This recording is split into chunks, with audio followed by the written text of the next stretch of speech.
AI is going to be the new way we all lead. Oh, tell me more. Welcome to How to Get What You Want. This podcast is for driven women ready to claim their goals and navigate their careers with clarity and confidence. Join me as we explore real stories, tools, and strategies to help you steer your career exactly where you want to go. Let's get started on helping you get what you want. Hey, welcome. I am so glad that you made the choice to be here today because I have a very good friend of mine, Makenzie Roebuck-Walsh. She is an AI expert and she has done so much in leadership in terms of what she does every day. And she's an avid negotiator. Welcome, Makenzie. What else would you say about you? What did I miss?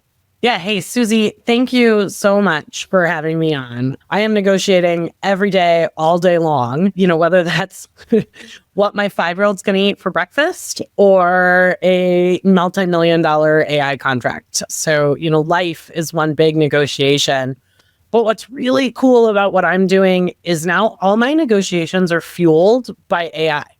We have these new tools at our disposal, and they're taking negotiations to a whole new height.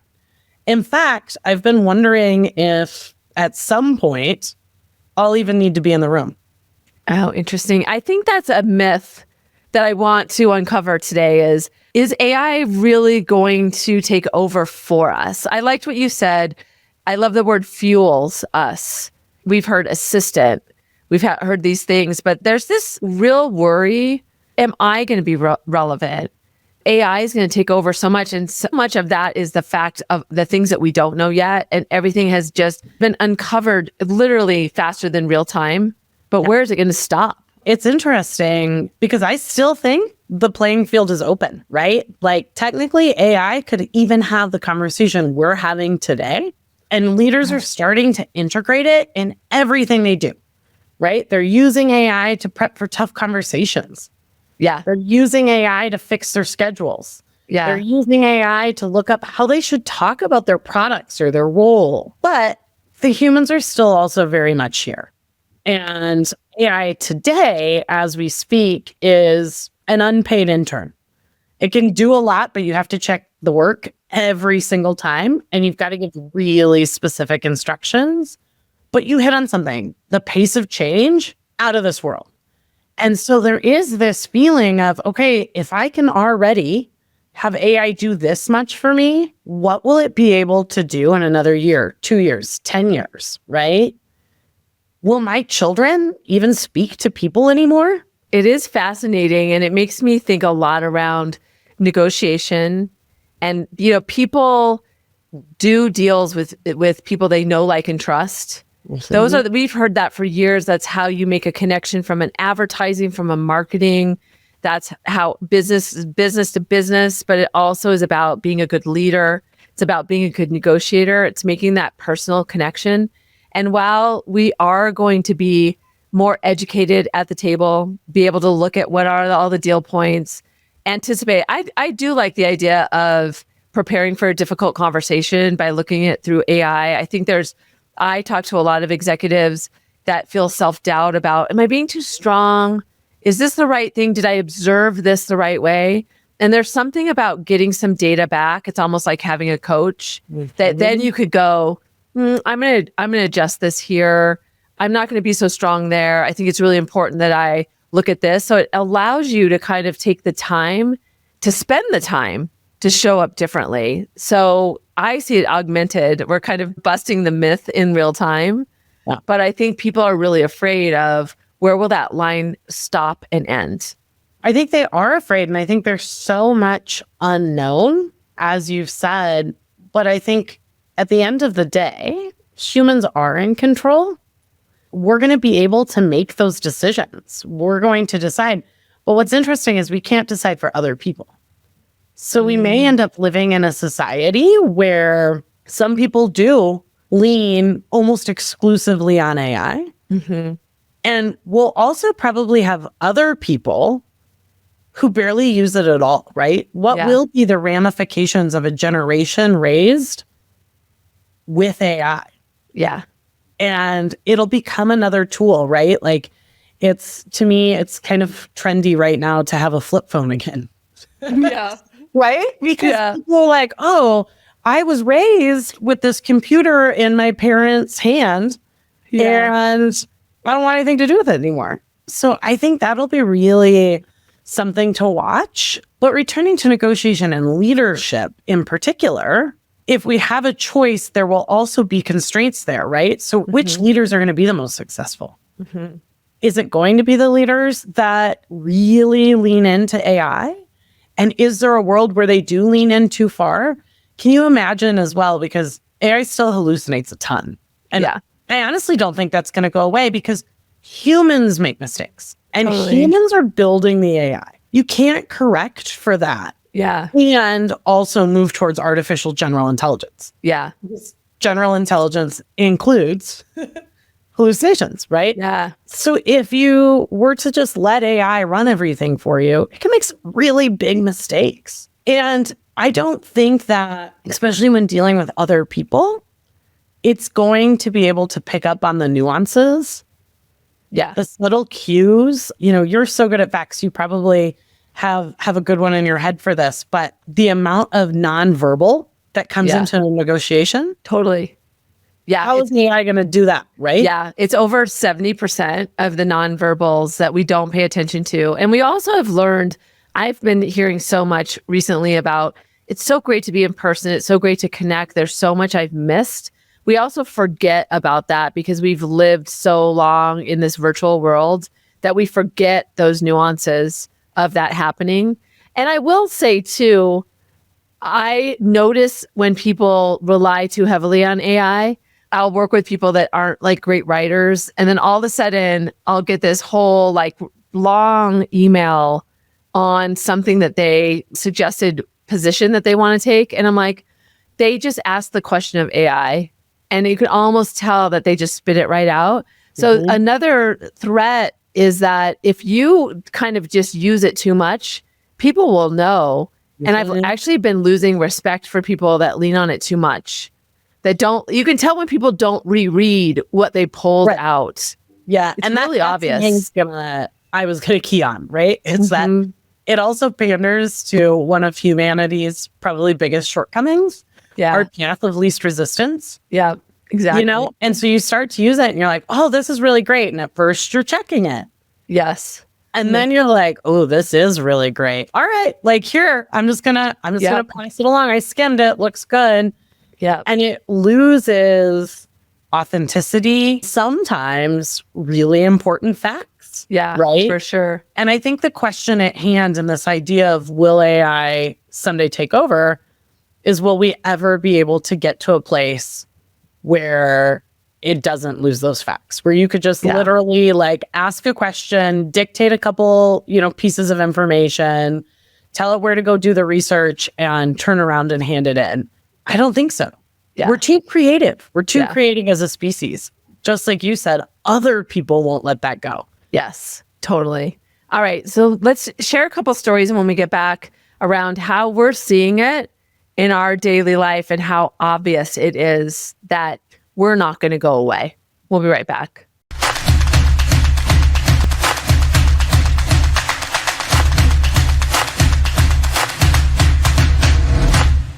So Makenzie, you and I were talking before we went live. You were telling me a great story about your dad. So tell us about what happened with him. I was recently with my dad at a doctor's appointment. Dad's a cantankerous 85-year-old Irishman. So I am now in the mix, making sure that everybody knows what's happening. And we were seeing his primary care doc, a doctor he's seen for 20 years. And the doctor came in and asked for permission to use new AI that he's using to record all of his conversations and keep notes. And, Dad gave permission and we proceeded through the appointment. We then leave the appointment. We're walking out. My dad turns to me and he's like, my doctor just spent more time with me today than he has in the last 20 years. And that AI technology is enabling that for his doctor. It's taking these mundane tasks where he would have needed to add 10 minutes on the end of that appointment to go write all the notes down. He can instead give that 10 minutes back to his patients And Dad was so excited. And so was I, because we needed the extra 10 minutes. Yeah. You know? There's also a level of listening. I always think of Chris Voss's book about the FBI negotiator and how he talks about so often when they would have somebody that they were on the phone with, they'd have 7 people listening to the same conversation for different things. Now let that sit with you. That means that there's so many things, like we talked about nonverbals, but also the verbal aspects of tonality and all those things. And so that doctor used to have to think about all of the facts that he had to kind of keep all of that in his head. So he couldn't truly be present there. He couldn't be there in the room fully because he was trying to problem solve. And that kind of is taken away because you have this assistant that's helping you be in the room and truly show up and be present. And I think that is when AI is at its best. Yep. And I love that example of, 7 people listening in. I also truly firmly believe that AI is going to be the 7th person. Mm-hmm. Yeah. So I don't think we're all going to go away, right? Like that's sort of a myth that we're working on today. I think AI becomes an additive team member. Yeah. And what's really interesting, we talk a lot about using AI for tonality, right? Mm-hmm. Help me sound more enthusiastic. Help me sound more professional. Yeah. On the negotiation side, you can also ask AI what someone with a different perspective might think. Yes, I love that. Right? Load in a persona that is not in the room or should be in the room and say, help me understand how they might receive this message. Yes. Also, what questions are they going to ask me? Yes. Because surprise is one of those emotions that shut us down so that we can't think. Yep. And so a question that we're not expecting can trigger that. And we've all been in a situation where we're asked a question that we weren't ready for, and we just tell them what's on top of our head, which is a strategy for the other side when you look at it the other way. But if you anticipate all of the things that could go wrong, what are the questions? What might get in their way? What barriers am I not thinking about? That allows you to be more agile in that moment because nothing will be a surprise to you. Or very few things. I shouldn't say this isn't going to alleviate everything. AI is not going to be able to jump to the future, see how it all goes, and then advise you based on that. We're not watching that sci-fi film. But I love the example of the questions, Susie, as well, because I think it also drives home the point that this is a human augmentation tool. And it's not giving you, don't ask AI for the questions and the answers, right? Ask questions. Yes. And then walk away and come up with your own answers. That's how you use AI to make you stronger. Totally. Or have a really strong position. Like I really like to load it up with my ideas and my thoughts and how I'm going to present it. And then to your point, help me see a different view. What am I missing? What is not a part of this? So that you are giving it, it's almost like you're giving it this side of the table. And tell me what you see from the other side of the table. Yeah. And it's finding those aha moments, right? How effective is AI today? Keep a little tally. How many aha moments has it given me versus how many times have I just offloaded something and kind of gone into robot mode, myself, and not taken the time to really get into a meaty conversation and into what will make us successful. Yeah. And I love that idea of I don't know if this is the right context of what you meant, but in robot mode, so often when we're facing a high stakes situation, we do not feel comfortable going in. So we do want to have a plan that we execute. Yes. But the person on the other side, it goes back to that know, like, and trust. People do deals with people they know, like, and trust. If you don't appear to be you, if you're pretending to be somebody that you're not, they will sense that. And when people sense that you're not thinking about the collective, they will focus on their own interests. Oh, it's so true. And authentic leadership, something that we talk about all the time. Huge part of my brand. I don't know how to be anybody else, right? Yeah. But also very important to remember that and to double check when I'm using AI. Oh, yeah, that's a really good idea. But is that an idea that fits who I am? Do I really believe in it? Yeah. Or am I just using it because all of a sudden I trust this computer to be smarter than I am? Yeah. You got to keep your confidence in your own intelligence, your own style, your own leadership ability up as well.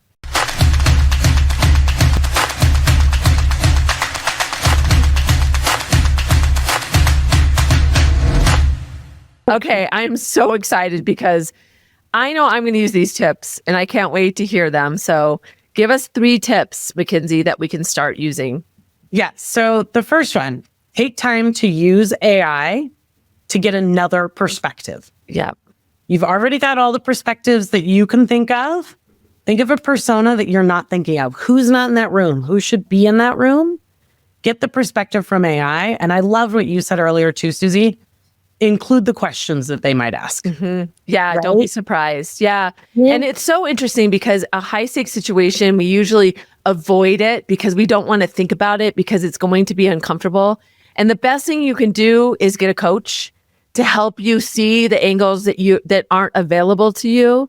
You can get some facts to help you look at it from a different side. I love that. That's so important. So my second tip is to continue to practice your emotional intelligence. And what does that mean? It means doing the stuff we know AI isn't going to replace. Be in person, learn more about people, connect on that human level that builds the trust that you will need to be successful and that only you can do. You can't get AI to build trust for you. That is being really purposeful about how you show up and how you engage with others. Practice that. Keep doing it. I love that. And it goes back to a senior leader. One time I was going to work with this team and he said, Susie, can you help people understand not just to show up, but to be seen? So that can show a lot. To your point, it's about connecting with people in person. It's also turning on your camera. It's engaging with the person that's speaking. It's not multitasking. That increases your influence too, because that connection, that built trust is not just one path. Even afterwards saying, hey, I really appreciated the point that you brought up in that conversation. That would really help me understand or solidify that idea. I really appreciate you. It's not hard. It doesn't have to be something you over engineer. No, it should be a part of you, right? Yeah. But in a world where we're all behind screens, it's easy to forget that part of you. Yeah. And so you need to really be purposeful about that. Those small things. A coach that I really respect told me this right before we got on. Use people's names. Yes. Do you know what I mean, Makenzie? I absolutely do, Susie. It makes it feel good and it brings you in, right? Right. Like, that little piece. I notice when people do that, but I never do that, Makenzie. You're totally right. Susie, I think I do it pretty well. Third and final tip is to have fun with this stuff. We've talked a lot about how to really handle kind of life's most difficult situations, but AI can also make you a more interesting person. Ooh, tell me more. Who doesn't want to be interesting? But my favorite, I just learned, it was at a conference this week and I learned about a new company. It's called Oh Wow, letter O, W-O-W. They've got an app. You take one selfie and they turn that into like 3 to 5 different posters of you. Susie as an action figure, Makenzie as a stamp, right? I don't know. It's so fun. And sometimes AI can just be about unleashing that creativity in yourself, seeing yourself in a different way. I highly recommend taking 10 minutes and just giving it a try and having a good laugh. And that can build connection too. You know, when you don't take yourself so seriously, and it's a conversation starter. You're in an intense high stakes situation and you bring your action figure up sitting next to you. The power in that. Or you come in on a virtual call and you're underneath and your action figure is actually in the screen. I love that. That's exactly right. Yeah. My favorite one right now, I made myself into Joan of Arc, but I call it my like road warrior, right? It's really fun. All right. So tell us your 3 tips again, just to remind us. Yeah. So first and foremost, high stakes situations, we're using AI to find a different perspective. Yeah. And specifically, what questions might I be asked? Secondly, we're showing up as our authentic selves and we're practicing human connection, whether it's using someone's name, Susie, giving a compliment and looking a stranger in the eye. We're just really making sure that we continue to hone the things that are the best about humanity and trust. And third, we're having some fun. We're out using different tools like Oh Wow to make action figures of ourselves. We're sharing it with people. We're laughing. We're being creative with this new tool that we all have. Oh, thank you, Makenzie. Those were great tips. All right. So while we're on break, I want you to think about, what are you going to shift? What are you going to do differently? What are you going to adopt? And we'll share ours. And I want you to really think about, what is it for you? Don't just, this was an entertaining podcast. Don't just leave it at that. How has it inspired you to show up differently starting today?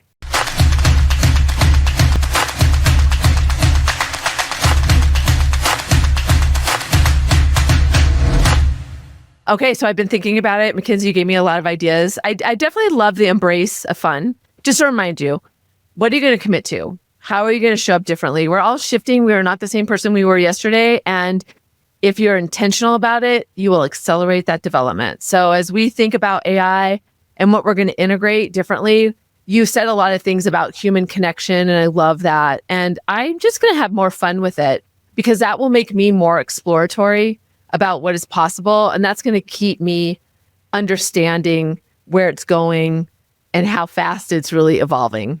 Yeah. So I love that tip. How about you, Makenzie? What are you going to do? I'm going to really lean into this question idea, right? Like, what questions should I be asking? What questions might somebody be asking me? I'm going to walk away kind of from every prep session for an important conversation. Yep. With that list of questions. And then I'm going to spend time really reflecting on how I would answer those, just from my personal perspective. No AI help needed, but I think the ability to build those questions is my big takeaway. The questions are really powerful both ways on how we ask them, because it makes people think.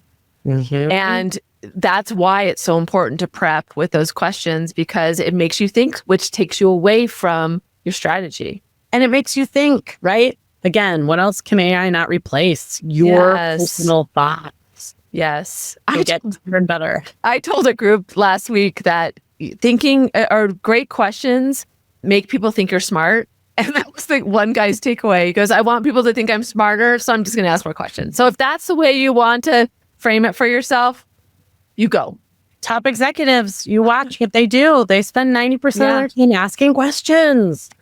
Oh, you are speaking my language. Mm-hmm. Absolutely. Well, Makenzie, it's such a pleasure. I always have great takeaways when I talk to you. People can find you on LinkedIn. Yeah, Susie, LinkedIn, absolutely best place to find me. Makenzie Roebuck-Walsh. I'm the only one out there so far. And look forward to connecting. Always happy to have a discussion, and always love our time together. Thank you for giving me space on your show. I love it so much. And you know, I also do a newsletter every week that I know you read religiously, Makenzie, and it takes it to the next level. I really talk about, how is this showing up in my life? I'd love you to join the network of really understanding how negotiation shows up every day. So head over to negotiationlove.com. You can sign up. It's free.